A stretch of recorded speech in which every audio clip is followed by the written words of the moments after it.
Passo então a palavra ao Pedro, que pode começar a moderação do nosso painel. Boa tarde a todos e a todas. É um prazer estar aqui com vocês hoje. Feliz que a plateia está aguentando aqui até o final dessa tarde com a gente hoje. Eu tenho aqui o prazer de moderar esse painel que a gente vai falar sobre novas tecnologias, blockchain, inteligência artificial e como é que essas tecnologias vão impactar ou já estão impactando o mercado de capitais. A gente tem a honra aqui de contar com painelistas que estão imersos nesse assunto, que vão poder contar um pouco sobre as experiências, o que eles estão vendo de tendências, não só aqui no Brasil, como também no mundo. E poder contar também um pouquinho do que eles esperam para o mercado de capitais nesse mundo mais tecnológico. Então, acho que feita aqui essa apresentação inicial, eu queria primeiro passar a primeira pergunta para o Diego Pérez, para falar sobre um tema que eu sei que ele gosta muito, que é muito caro para ele, que é em relação ao Open Banking e agora sobre o Open Capital Markets, né? A gente sabe que o Open Banking já está numa fase avançada de implementação. A expectativa é que para 2025 a gente tenha a portabilidade de crédito sendo incluída aí dentro das ferramentas passíveis de estarem dentro da estrutura do Open Finance. E eu queria ouvir de você, Diego, como é que você enxerga o Open Capital Markets, e aí especialmente na questão da portabilidade, se inteirando ou interagindo dentro desse ecossistema do Open Bank, como é que o Open Capital Markets combina com o Open Bank, em que medida você ganha, dá um empoderamento, você ganha engajamento e participação dos investidores por meio desse tipo de iniciativa. Então, contar um pouquinho sobre o Brasil e queria também entender se você tem visto esse tipo de inovação, de experiência também em outras jurisdições, se isso também é uma coisa que você tem observado na América Latina, em que medida e como é que você faria aqui um paralelo com o Brasil. Perfeito. Bom, boa tarde a todos. Primeiro, agradecer o convite à MEC, né, CFA, parabenizar a CVM aí por mais um ano de desenvolvimento do mercado, né? E sou Diego Pérez, presidente da BFinTechs, a associação que representa as fintechs. E recentemente, mais precisamente na semana passada, teve a assembleia, né, que trouxe a estrutura de governança do Open Finance de uma forma definitiva, né? Antes era um arranjo contratual, uma convenção, e agora existe uma associação civil composta aí pelas entidades participantes do Open Finance. Então, essa nova forma, né, de você lidar com as finanças digitais, ela vem ganhando força e ganhando suas estruturas de governança de maneira definitiva. E hoje, né, a gente já tem mais de 800 participantes, né, nessa nova infraestrutura, onde é basicamente uma interconexão de agentes, onde o cliente ele tem o poder e o controle, né, não só sobre os seus dados, né. Importante falar que o Open Finance não é sobre somente dados, mas também sobre transações financeiras, uma plataforma comum para que isso aconteça. E vem cada vez mais ganhando espaço, assim. Os números são brutais, né, porque não como o Pix, né, porque o Pix foi uma monstruosidade do jeito positivo, tentando trazer uma positividade para o termo, onde mais de 160 milhões de brasileiros já pelo menos fizeram ou receberam um Pix, né? Mas a gente já tem quase 50 milhões não de usuários, né, mas de consentimentos ativos via Open Finance, mas concedidos por mais de 40 milhões de correntistas, né? 40 milhões é talvez o dobro da população da Espanha, sei lá, 4 Portugais, enfim, é muita gente, né? Que são pessoas que estão, talvez até de uma maneira invisível ou imperceptível, trocando dados por meio das instituições financeiras, né? E com o correr, né, com o passar do tempo, novos agentes foram surgindo que estão habilitados a operar nessa plataforma, né? Não é bem uma plataforma, entre aspas, mas nesse novo framework. E tem os iniciadores de transação de pagamento, que é basicamente uma entidade regulada pelo Banco Central, tem uma autorização de IP, mas ela opera em nome do cliente sem encostar no recurso, né? Ela só aciona comandos. Tira dinheiro do Nubank e passa para o Itaú, ou então paga esse boleto aqui no DDA do Santander com o recurso que está no Mercado Pago, e assim por diante. E esses trilhos que estão sendo criados, eles também poderão ser utilizados para operações de investimento, entendeu? Então eu ouso dizer, né, que talvez o iniciador de transação de pagamento ele também pode ganhar um uniforme, uma farda de iniciador de transações de investimento, sabe? Onde você automatiza as suas finanças digitais e aquele recurso que você tem no final do dia, depois que você já pagou todos os boletos, sobra só um pouquinho, né? Mas com a redução dos custos, né, e a eficiência tecnológica, você vai poder automatizar operações no mercado de capitais, por exemplo, né? Talvez comprar uma cota de um fundo, ou então uma ação blue chip, né, uma corretora conectada via Open Finance.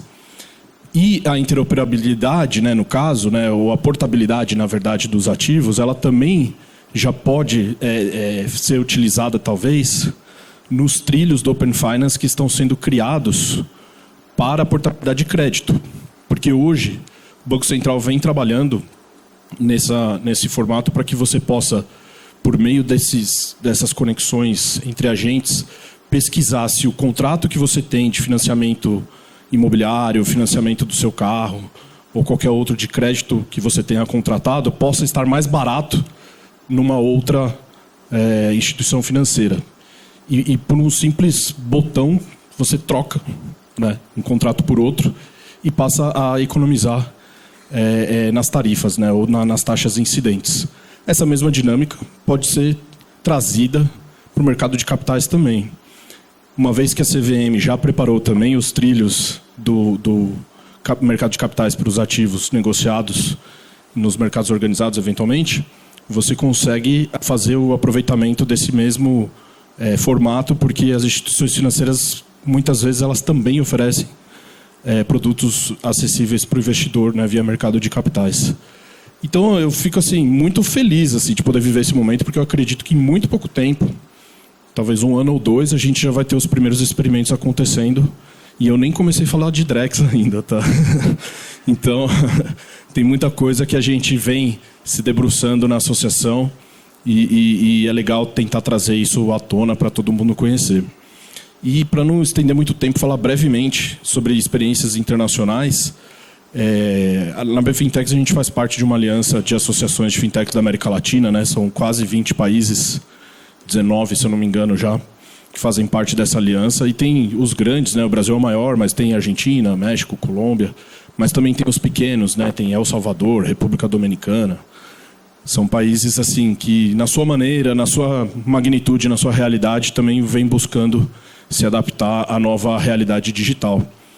E do Open Finance, por exemplo, sul-americano, não existe nenhum tão avançado como o brasileiro. Mas existem desenvolvimentos ainda tímidos, mas com algum resultado na Argentina já. E os países que fazem, que estão na parte do Oceano Pacífico da América do Sul, né? Que é o Chile, o Peru, a Colômbia e também o México, né? Já na América do Norte, eles formaram uma aliança para que eles possam ter uma padronização, né? E eventualmente juntar os mercados para tentar se aproximar do Brasil em volumes, em números, né? Mas ainda estão a muitos passos distantes. A gente vem conversando com todos esses países para tentar se inspirar no modelo brasileiro, para que a gente possa virar uma referência, não só regional, mas talvez global, mas usar o caso Latam, né, da América Latina, como uma efetiva aplicação das finanças digitais no sul global, né? Então é isso, assim, tem bastante coisa para debater. Acho que nas próximas falas eu posso acrescentar um pouco mais também. Diego, já dá para ver que o Open Banking e agora acho que o Open Capital Markets já são uma realidade. E com relação aí à utilização dos trilhos do do Open Finance para a portabilidade. A gente vai ter que esperar a surpresa aí do Felipe Barreto para ver o que ele vai trazer para a gente esse ano. Mas mantendo aqui dentro dessa esfera internacional e olhando aqui agora para o Ricardo, as inovações tecnológicas não estão restritas aqui ao Brasil, e eu queria ouvir de você um pouco, Ricardo, como é que essas inovações vêm sendo aplicadas internacionalmente, aí, olhando mais para Estados Unidos e Europa. O que você tem visto lá? E você acha que a gente vai, em breve, transportar alguma dessas inovações para cá, ou vai ser uma coisa segregada? Alô? Bom, boa tarde a todos. Queria também agradecer o convite aqui desse evento, agradecer a participação de todos aqui. É uma honra estar com vocês aqui nesse painel. Agradecer a CVM, parabenizá-los, claro, por mais um ano de vida e principalmente dos anos que virão, que eu acho que é um trabalho excepcional que vem sendo feito e que será feito cada vez melhor. Bom, falando um pouco das experiências internacionais, né, Pedro? O que a gente vê?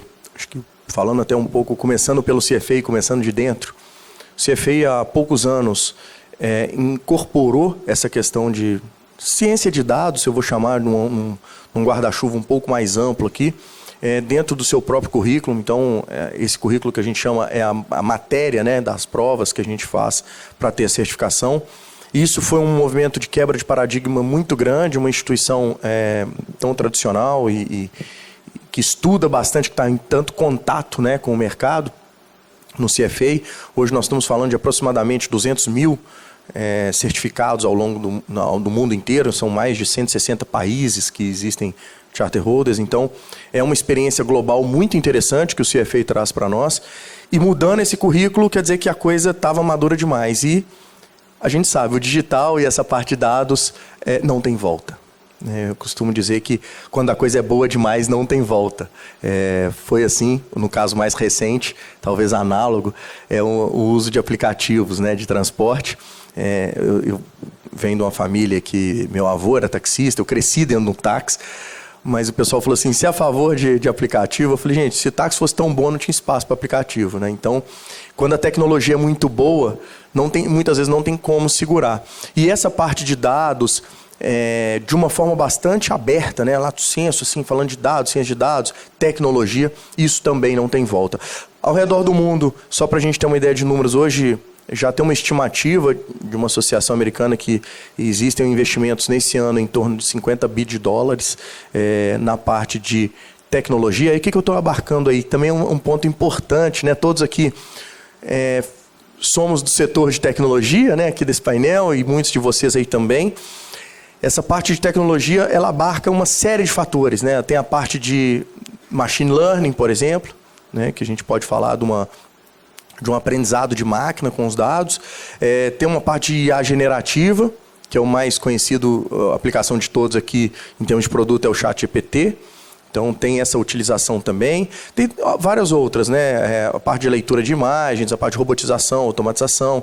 Então isso tudo faz com que seja abarcado um ramo de tecnologia e também a famosa blockchain.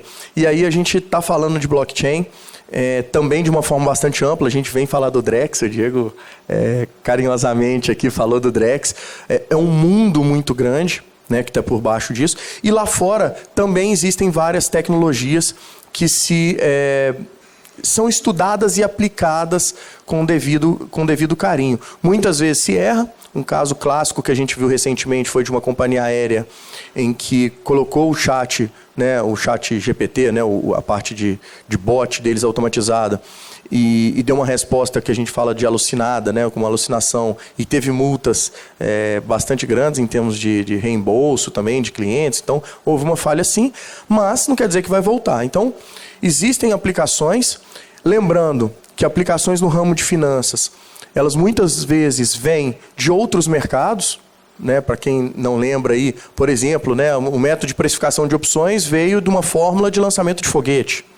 Então, existem correlações de outros mercados, de conhecimento de outros mercados, que serão aplicados no nosso mercado também, com todo o benefício, né? Hoje, hoje, carinhosamente, né, a gente está falando aí de uns 80 anos, que conseguiu se precificar opções para um mercado de lançamento de foguetes ali da parte aeronáutica. Então, talvez amanhã ali a gente tenha alguma tecnologia que venha de outro mercado, uma metodologia, uma aplicação de outro mercado, pode ser ele na parte jurídica, medicina, né, qualquer tipo de ciência, mas que a gente volte a aplicar aqui, que de repente isso desponte, acha aqui um território fértil para brotar de uma forma muito grande. As estimativas, gente, são colossais. Para a gente falar de todas essas tecnologias que eu citei aqui anteriormente, os investimentos eles estão sendo estimados num crescimento anual nos próximos 5 anos de pelo menos 30% ao ano. Tá?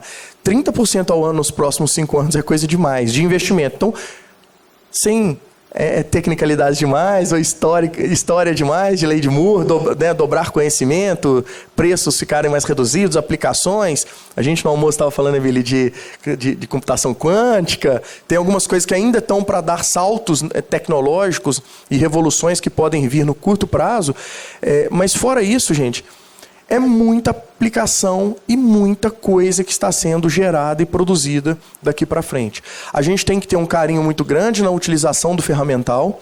Lá fora também existe uma preocupação muito grande de como essas tecnologias vão ser aplicadas, né? De quem vai ser a imputabilidade, né? O liability em cima de cada player desse, porque paradigmas são mudados. Mais uma vez, a gente usa o exemplo do Drex, porque é excelente, né? Eu lembro quando a gente falou do Pix, que é a primeira pontinha ali do Drex, né? Vamos colocar assim, a primeira palhinha que a gente pode ter do Pix. Eu uso muito dentro de casa algumas referências, né? Porque eu acho que é a coisa mais interessante. Então eu cheguei à minha mãe e falei, Pix, ela, chave Pix? O que é isso? Hoje ela fala como se fosse a coisa mais natural. Aqui, eu vou te mandar minha chave.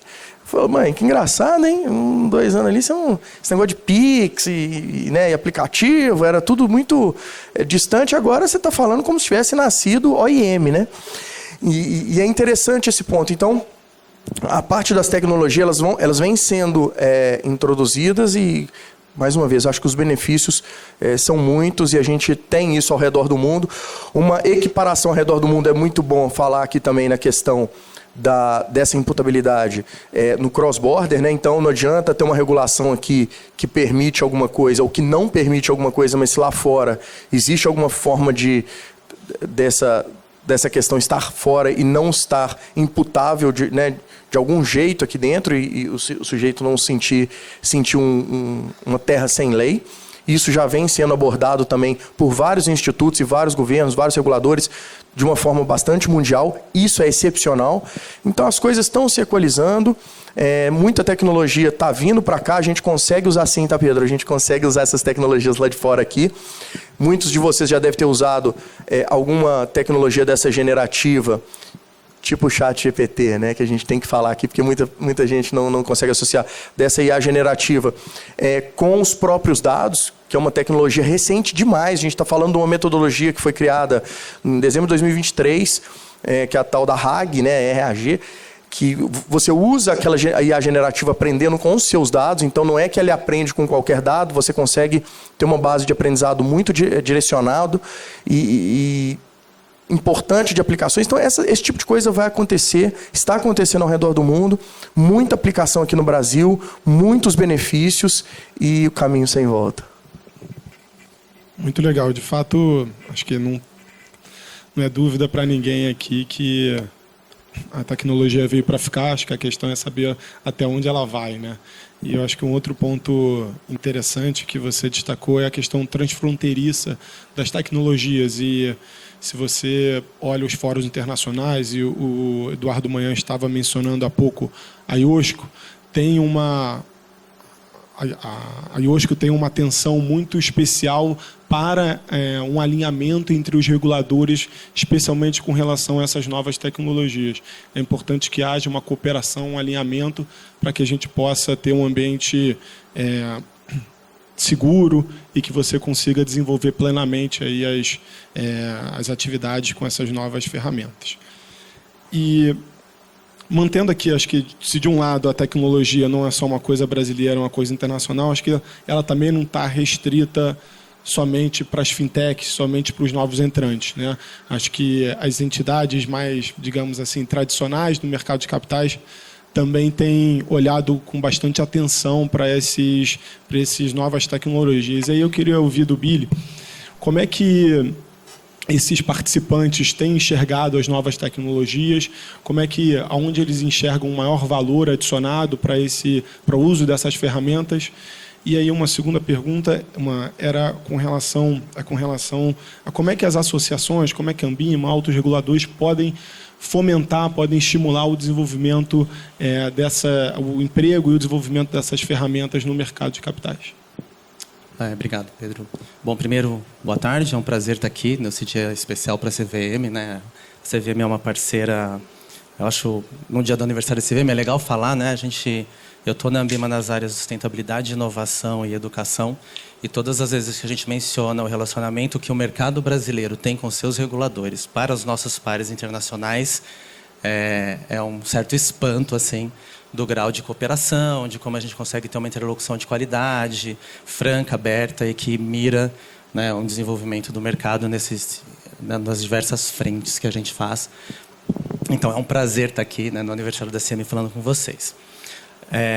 Bom, a primeira coisa que a gente descobriu, que as associações tradicionais, né, que estão lá no mundo tradicional da Ambima precisa fazer, é abrir a conversa, né?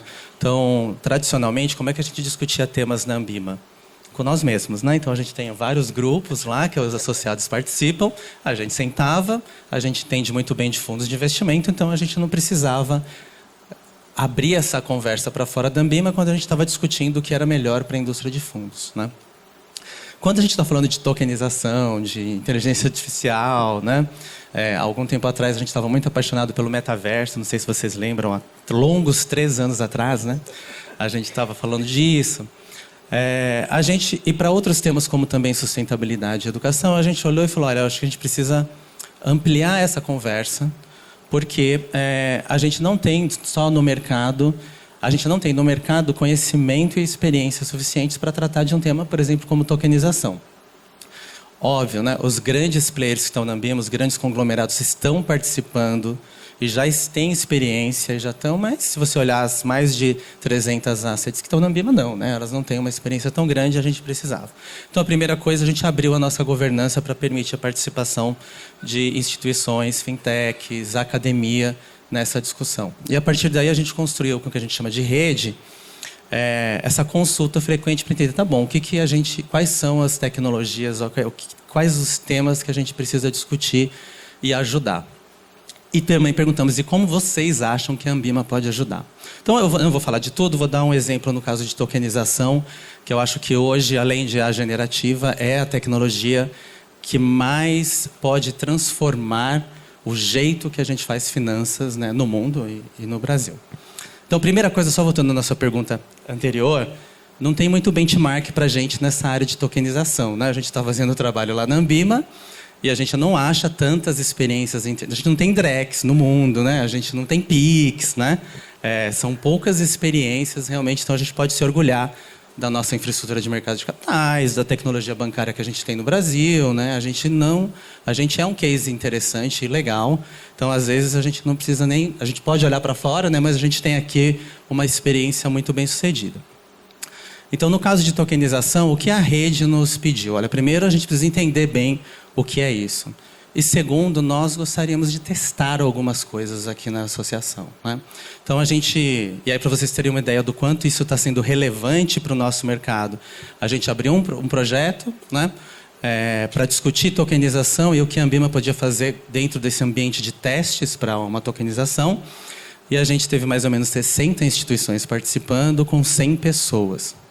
Com reuniões semanais, às vezes 2 reuniões por semana. Então, você conseguir que uma pessoa do mercado financeiro se conecte 2 vezes por semana para discutir um tema, significa que o pessoal está realmente ou interessado ou preocupado. Pode ser uma das duas coisas, mas estavam lá com a gente, né? O que o mercado olha para a tokenização? O mercado tradicional e o pessoal que já tem alguma experiência de tokenização, né? A primeira coisa é uma preocupação com liquidez, né? Olhando para isso, se todo mundo fizer a sua rede, o que vai acontecer em termos de liquidez e como é que a gente vai criar vários pools, né, postos de liquidez. O que vai acontecer com esses tokens e como é que a gente negocia token num ambiente multiplataformas, multirede, com um monte de gente fazendo alguma coisa. E aí, óbvio, a segunda preocupação é, bom, então como é que a gente faz interoperabilidade dessas coisas todas? E uma terceira preocupação, e aqui é mais da Ambima, eu imagino que um dia vai ser da CVM, e se isso acontecer, como é que a gente supervisiona isso, né? A gente que é autorregulador, né? Então, pensando um pouco nisso, a gente criou esse projeto de fazer um ambiente de testes, né? Então, a gente aprovou isso neste grupo.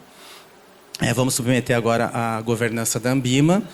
E é algo novo para a associação, né? A gente já tem outras experiências em outras coisas no passado, mas tentar construir uma plataforma colaborativa, conjunta, pré-competitiva, né? A Ambima não vai querer construir uma empresa, nada, mas como é que a gente ajuda, desde a asset bem pequena, que quer ter essa experiência, até o grande conglomerado que é associado e está interessado em resolver esses problemas que ele já experimenta, né, na sua instituição quando está testando a tokenização, que contribuição a gente pode dar para isso e o que a gente pode resolver dentro de um ambiente de teste, pensando de novo em tokenização ponta a ponta, né? Não uma tokenização representativa de um valor mobiliário que já existe.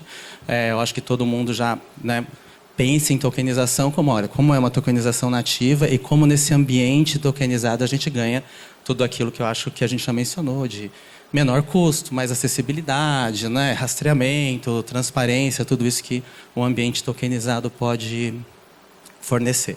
Então, essa experiência mostrou para a gente que inovação, né, e nesse processo de digitalização dá para colaborar bastante, as associações são esse ambiente em que a gente pode colaborar, né, com os reguladores, com o próprio mercado, né. Dá para fazer coisas e acelerar o processo no sentido de, bom, a gente já tem o DREX, né? O que a gente pode testar aqui de maneira que quando o DREX chegar lá nos instrumentos de mercado de capitais, a gente já está letrado e experimentado, já cometemos uns erros, já acertamos, né? E chega lá mais rápido, né? Então, assim, só para comentar, a tokenização é esse grande e o jeito tem sido como a gente pode ajudar o mercado a chegar mais rápido na experiência de tokenização fazendo protótipo, testes, né? E o ano que vem, se tudo der certo, o Courtney está ajudando a gente aqui, né, Courtney? Vamos colocar de pé o ambiente de teste. E em A Generativa, que é o outro grande, né? Está todo na cabeça de todo mundo, a gente começou também com um grupo fazendo a mesma coisa e aí tentando olhar o que a gente pode fazer de protótipo que ajude assets, especialmente, que tem o Maeda estava comentando, né? A gente está acabando o processo de implementação da 175, desse novo conjunto gigante de regulação e autorregulação que a gente tem na indústria de fundos. E a gente já fez alguns protótipos de como é que a gente consegue usar a IA generativa para ajudar as pessoas a navegar nesse novo arcabouço gigante de regulação e autorregulação de fundos, né? Então, de novo, de tentar testar algumas soluções. É um pouquinho assim que a Ambima tem olhado o papel de uma associação quando está olhando para essas tendências e esses desafios que a gente enfrenta, que podem virar soluções legais. Bastante trabalho, hein?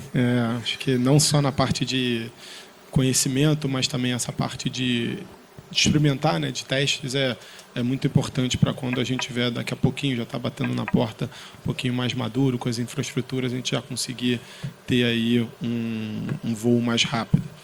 E aí, olhando agora um pouquinho mais para a criptoeconomia, pegar a sua visão aqui, Bernardo, no seguinte sentido. O Estado brasileiro, os reguladores, o Congresso, nesses últimos tempos, têm envidado várias medidas para organizar, trazer segurança, confiabilidade para o mercado de criptoativos no Brasil.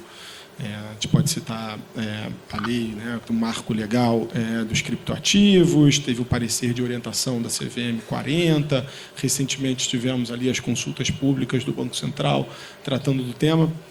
Mas eu acho que, para além disso, as associações, a Bcrypto e outras, podem também ter um papel relevante na garantia de segurança, na garantia de confiabilidade, na promoção do desenvolvimento dessa indústria. Sei que a Bcrypto tem se engajado em diversas iniciativas nesse sentido. Queria que você contasse para a gente um pouco quais foram essas iniciativas e o que vocês já têm obtido de resultado com elas. Maravilha, maravilha.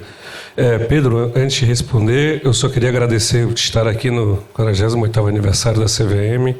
Para mim tem sido um evento maravilhoso, um dia maravilhoso. De fato, dá para sentir como a família CVM, né, tem de fato esse espírito, esse grande espírito, né, que tem permeado a CVM e essa união entre todos. Foi um dia de muito conhecimento, fiquei impactado pelos números anteriormente apresentados. Realmente não tinha visão desses números e essa transparência, essa escuta ativa, essa demonstração é muito importante. Realmente eu fiquei bem impactado. Mais uma razão para nós aderirmos à carta de apoio capitaneada aqui pela MEC. Então isso reforça ainda mais. E também até com a parte mais emotiva, né, que nós tivemos também. Isso demonstra, eu acho que essa união então é muito prazeroso estar aqui. Então, eu queria agradecer à CVM pelo convite. Olhando justamente pelas ações, né, a gente vive num momento muito especial, respondendo à pergunta, onde a criptoeconomia ela começa a permear vários setores das economias tradicionais. Naturalmente, a gente vê uma primeira aplicabilidade no mercado financeiro, começamos a ter aplicabilidade no mercado de capitais, com a tokenização.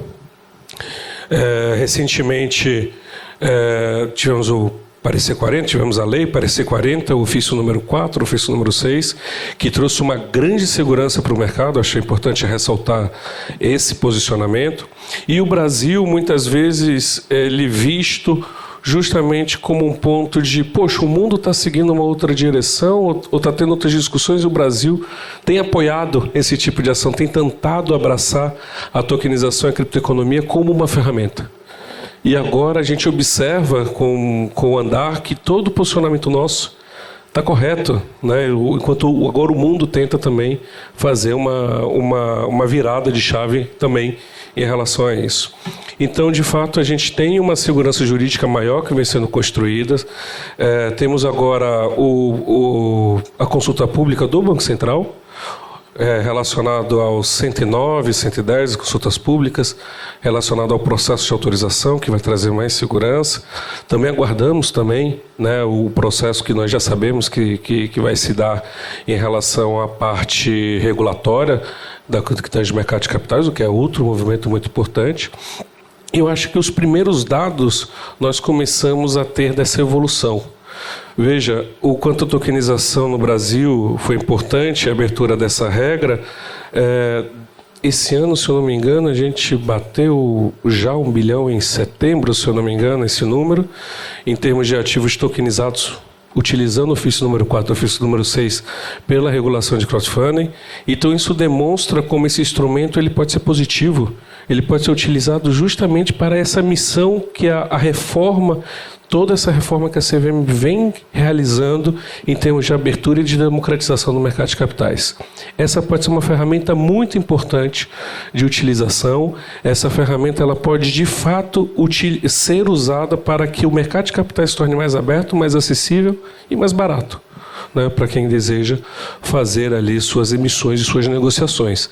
Tem uma característica em especial, né, que com isso o mercado brasileiro ele não fica só mais aberto para o Brasil, mas também vira uma referência para o mundo, assim como já é hoje. Eu acho isso muito importante ressaltar, que o Brasil hoje ele já é referência em termos de criptoeconomia para o mundo. Hoje o Brasil ele ocupa os top 10 do mundo em termos criptoeconômicos. Estamos na frente da Suíça, para você ter uma ideia, em termos de evolução e adoção. Então nosso potencial é muito grande em relação à adoção da criptoeconomia.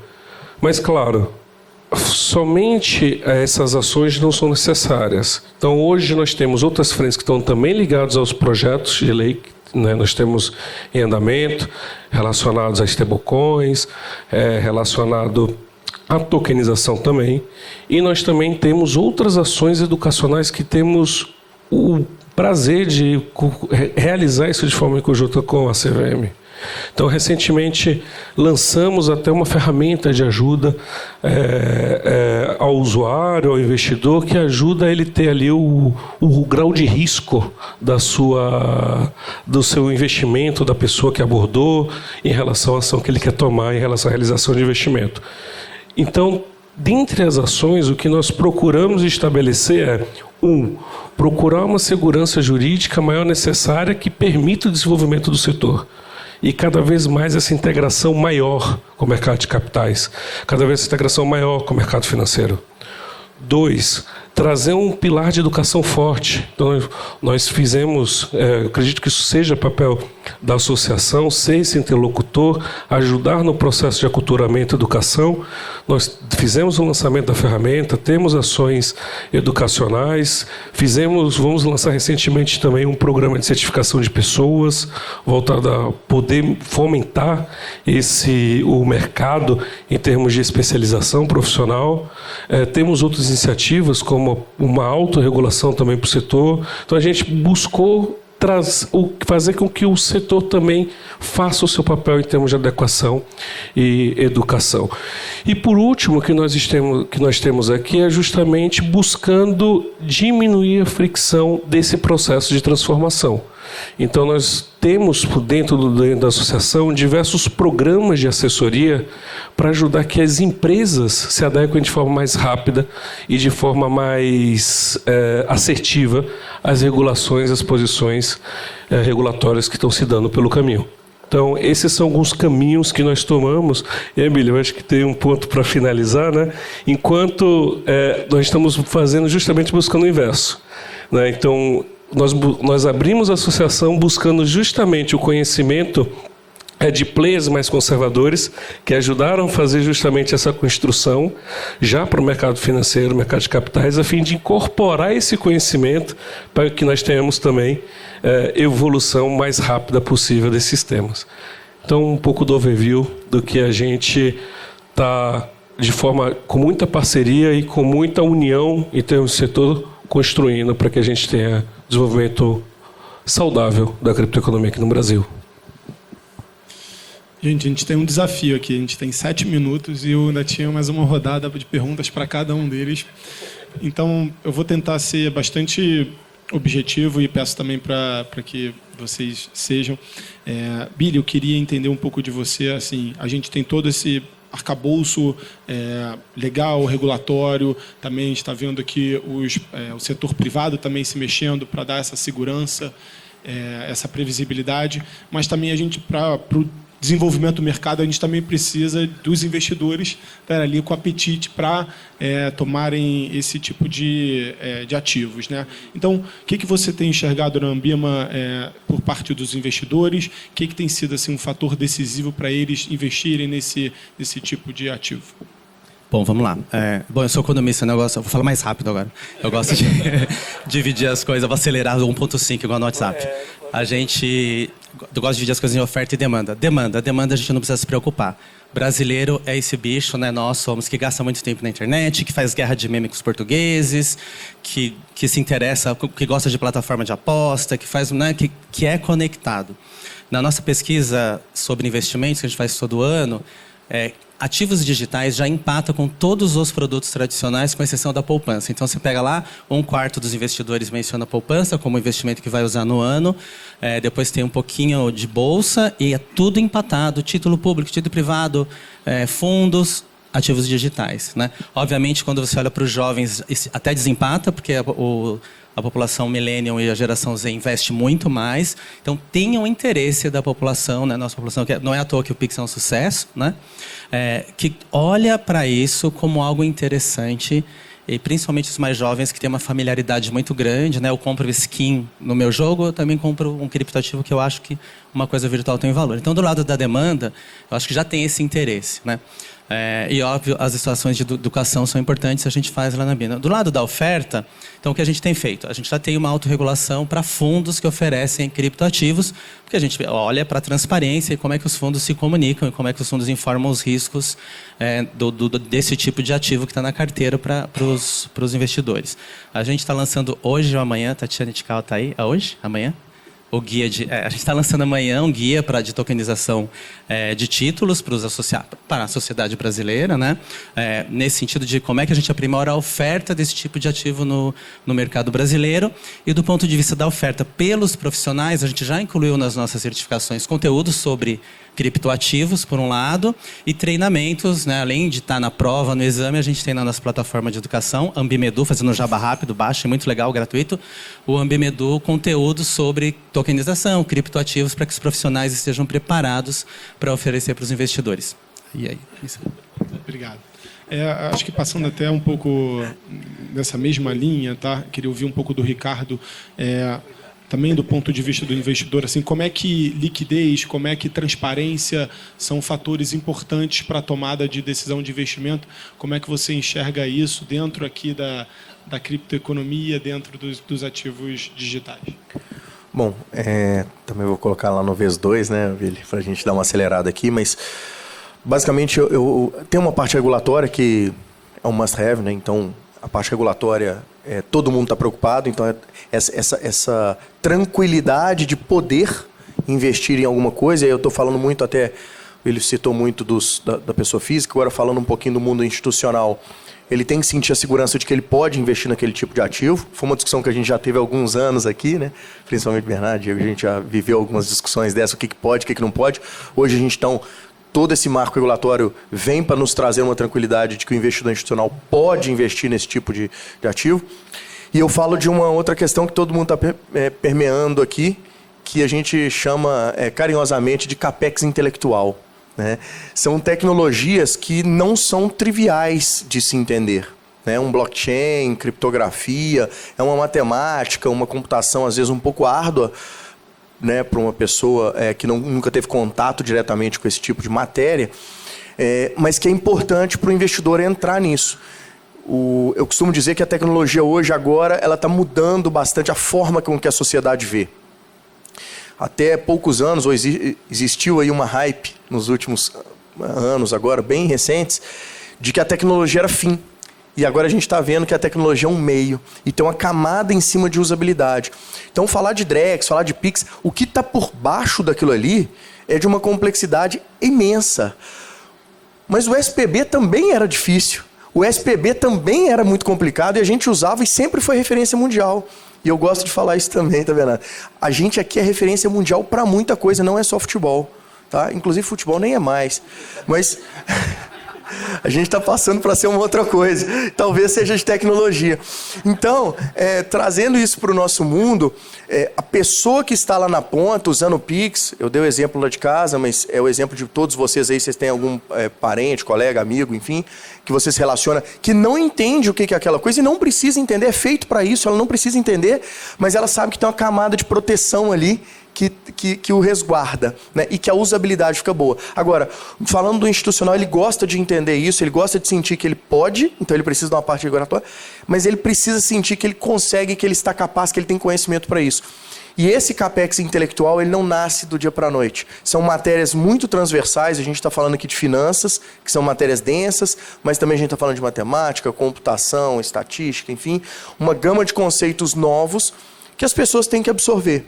Então, eu acredito muito que o tempo, com todo esse esforço que a gente vem fazendo aqui, de forma muito colaborativa entre as associações, entre todos os membros, aí eu falo do membro da academia também, a gente estava falando no almoço ali de algumas universidades que tem esse programa e esse pensamento de trazer esse conhecimento para a sociedade, isso tudo faz com que os investidores sintam mais à vontade de, além de poder, agora possam querer entrar numa tecnologia dessa.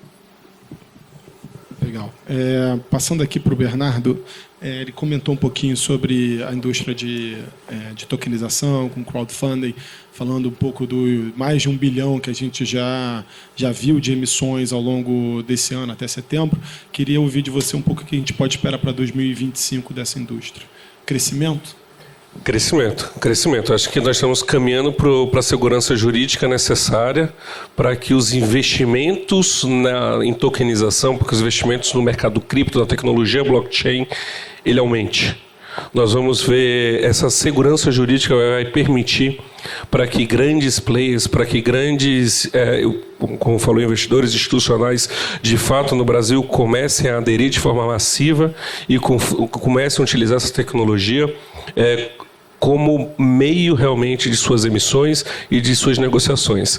Então a gente vai ver e vai estar cada vez mais presente a tokenização em 2025 nas nossas vidas. Não vai ser mais então, olha, talvez eu vou comprar um ativo tokenizado. A gente vai começar a experimentar casos de usabilidade, pelo menos é isso que a gente enxerga, a partir de 2025, isso vai se tornar parte das rotinas de investimento, pelo menos é isso que a gente imagina. Time's up aqui, mas eu vou fazer a última pergunta rápida aqui para o Diego, para saber dele. Hoje a gente teve aprovação lá no Senado em relação ao marco da inteligência artificial. Queria ouvir se você já tem visto casos de uso de inteligência artificial no mercado de capitais, se você puder dar algum exemplo, como é que você enxerga essa ferramenta sendo utilizada aqui no mercado de capitais. Legal. A inteligência artificial, apesar de ser um tema assim, que está na boca do povo por agora, ela já vem sendo aplicada há alguns anos. Né? E a gente tem algumas fintechs que lá em 2014, 2015, já tinham alguns modelos de inteligência artificial, especialmente para o mercado de capitais. Né? Era o caso dos robo-advisors, né? Que a gente tinha ali, a Verius, Magnetics, né? Acho que a Verius foi adquirida pela Nubank. Magnetics eu não sei qual que foi o fim. Mas teve a Warren. A Warren, ela nasceu, né? Hoje é uma corretora, né, de valores imobiliários, mas ela nasceu assim como um administrador de carteira, se eu não me engano, onde o questionário, né, para fazer o suitability, né, do cliente, ele era uma conversa natural, assim, era um chatbot, né? Então isso já vem acontecendo há algum tempo, né? Mas agora sim, a gente chegou num momento em que a gente tem um marco legal em vias de ser aprovado, vai voltar para o Congresso agora, tem dezenas de emendas, ainda não consegui parar para olhar, tô curioso. Né? Mas ali é um pouco mais principiológico, né? Ali ele traz responsabilidades, direitos individuais, né? Obrigações, alguma questão relacionada à certificação tecnológica de algoritmos, né? Que vai para criar uma base, né? E dali para frente, eu acho que vai ser um papel talvez assim protagonista dos reguladores, né? Especialmente do mercado financeiro de capitais, para poder definir as regras de uso e tentar visualizar os impactos disso, né? Então, eu imagino que, por exemplo, na administração de carteiras, né, ou até mesmo a inteligência artificial como uma ferramenta de recomendação de investimento para clientes, para investidores, ela vai ser uma ferramenta transformacional e vai trazer muita eficiência, né? Eu ainda não imagino um cenário que exista um assessor de investimento puramente bot, assim, sabe? Acho que nem pode, né? Sempre precisa ter uma pessoa física por detrás, né? Mas eu imagino que os desenvolvedores de tecnologia, eles vão cada vez mais ter que se aproximar do regulamento, das regras vigentes, né? Eu tenho amigos, né, que são advogados ou ex-advogados que trabalham com tecnologia na área de produtos, desenvolvendo produtos para grandes bancos, né? Tem até o Evandro Camilo, amigo nosso, né, que agora é head de produtos digitais do Santander, ele era advogado criminalista, né? Então a gente vê essas transformações. Então eu imagino que não tem como prever o que vai acontecer daqui 6 meses, quanto menos daqui 5 anos, né? Mas o caminho é um pouco esse. Agora a gente tem um marco legal e os reguladores talvez vão ter que se empenhar em criar esses frameworks. Gente, encerrar por aqui. Obrigado a todos e a todas pela participação. Obrigado.